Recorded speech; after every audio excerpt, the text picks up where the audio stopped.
Illinois, Senator Durbin. Senator from Illinois. Thank you, Mr. Vice President. In March of 1861, a Springfield lawyer caught a train to Washington. His name was Abraham Lincoln. It wasn't his first trip here. He'd served as a congressman 15 years before, and he returned in the beginning of the Civil War to serve as president. It was a different place than he knew it as congressman. In 15 years, it had changed a lot. The Spriggs boarding house across the street, which is now the Library of Congress, was gone. And this building was changing. Big changes. They're building a dome on the Capitol. But they were also in the earliest days of a war, and President Lincoln was counseled, stop building the dome. It costs too much money, and we can't spend any more time on it.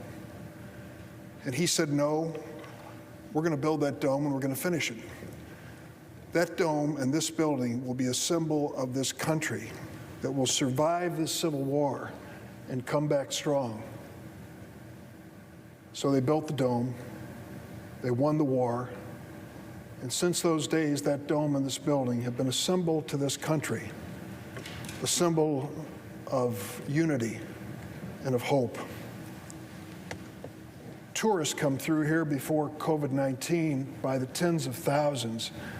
And if you've ever noticed their tours, they're often shushed. People are saying, show some respect for this building.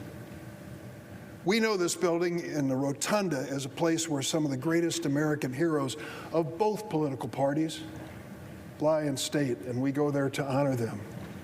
We know this building because we work here. We enact laws here that change America. We gather for State of the Union messages from presidents and honor the people in the gallery. This is a special place. This is a sacred place. But this sacred place was desecrated by a mob today on our watch. This temple to democracy was defiled by thugs who roamed the halls and sat in that chair, Mr. Vice President, the one that you vacated at 2:15 this afternoon, sat and posed for pictures of those who were roaming around this chamber. What brought this on? Did this mob spring spontaneously from America? No.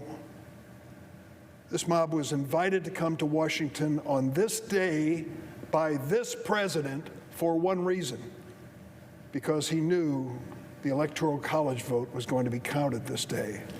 He wanted this mob to disrupt the constitutional process which we are part of. This mob was inspired by a president who cannot accept defeat.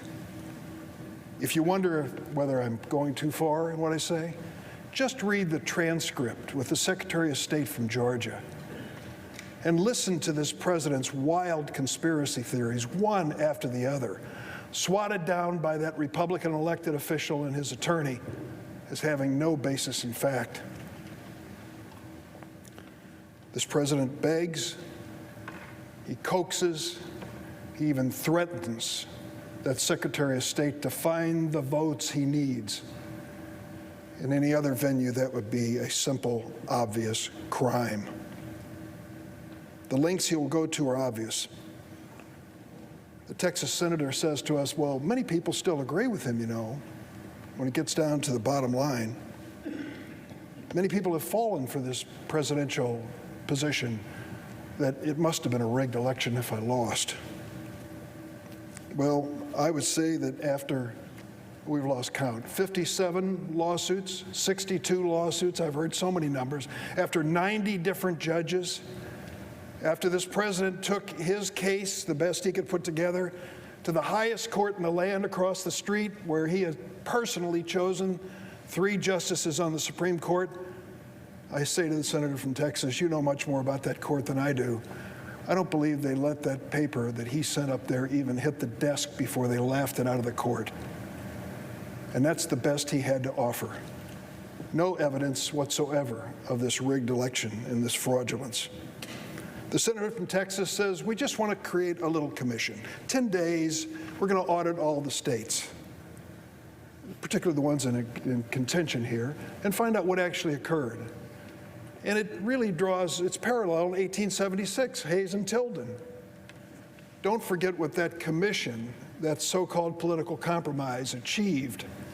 It was not just some ordinary governmental commission. It was a commission that killed Reconstruction, that established Jim Crow, that even after a civil war which tore this nation apart, it re-enslaved African Americans. And it was a commission that invited the voter suppression we are still fighting today in America. Let me close by saying this. The vote we're going to have here is a clear choice of whether we are going to feed the beast of ignorance or we are going to tell the truth to the American people. We saw that beast today roaming the halls. Let's not invite it back.